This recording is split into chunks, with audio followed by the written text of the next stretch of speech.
तिमीले भाइ मागेर गाउ नि हैन हजुर भन न गुरु गुरुलाई भन न गुरुलाई के गर्दै नि पानी खाने खाने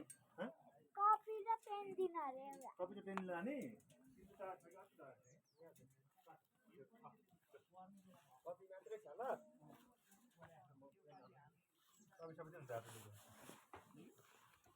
लान्छ दुईटा मात्र लान्छु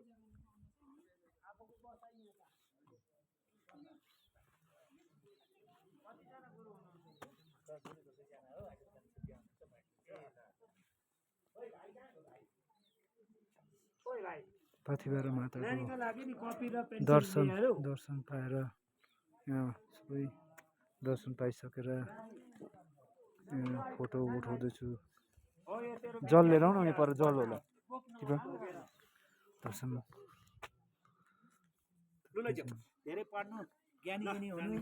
नानी हुन्छ गुरु ठुलो भए चाहिँ भाइ पनि हुन्छ गुरु धन्यवाद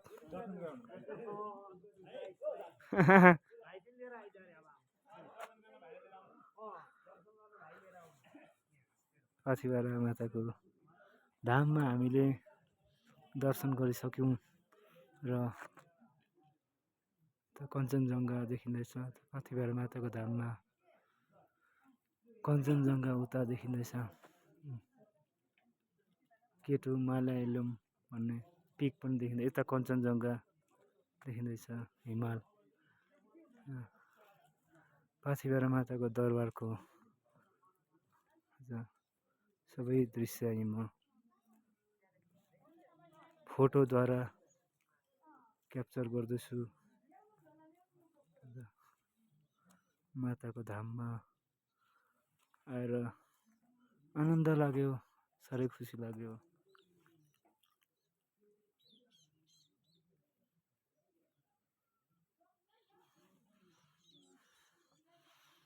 माताको धामबाट मेरो मन खुसी साथै एकदमै आनन्दित महसुस भयो मलाई र यता तपाईँको हामी आएको जग्गा तल तल तल तलदेखि अहिले फगी लाग्यो ड्याममै यता कञ्चनजङ्घा सबै यताबाट हामी अघि घुम्दै घुम्दै घुम्दै गएर माताको दरबारमा पुग्यौँ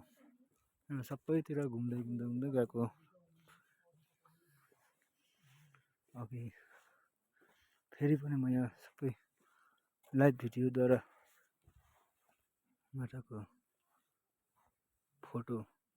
लिँदैछु त्यहाँबाट घुमेर माताको दरबारमा आइन्छ बाहिरपट्टिबाट घुमेर हामी आयौँ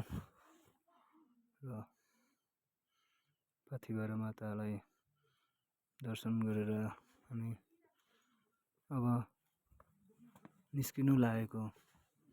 हामी 6 जना आएको छौँ बाबा आमा म नानी मिसेस दिदी 6 जना आएको छौँ पाथिभरा माता कि जय हो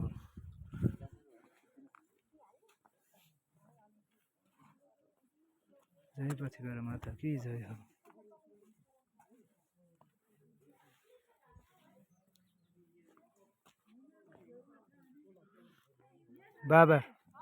बाबाहरू पर हुनुहुन्छ र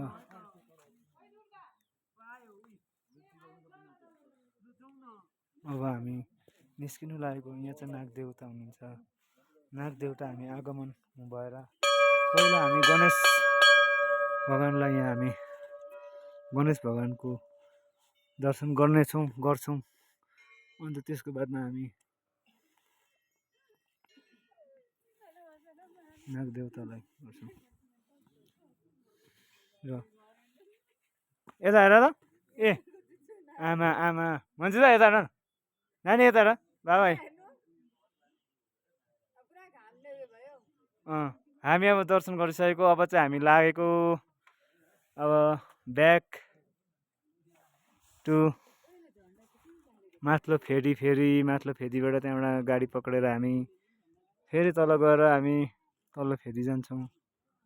कञ्चनजङ्घा हेर्नुहोस् है कस्तो दामी देखिरहेको छ कञ्चनजङ्घा। जय श्री माता पाथिभरा माता की जय हो।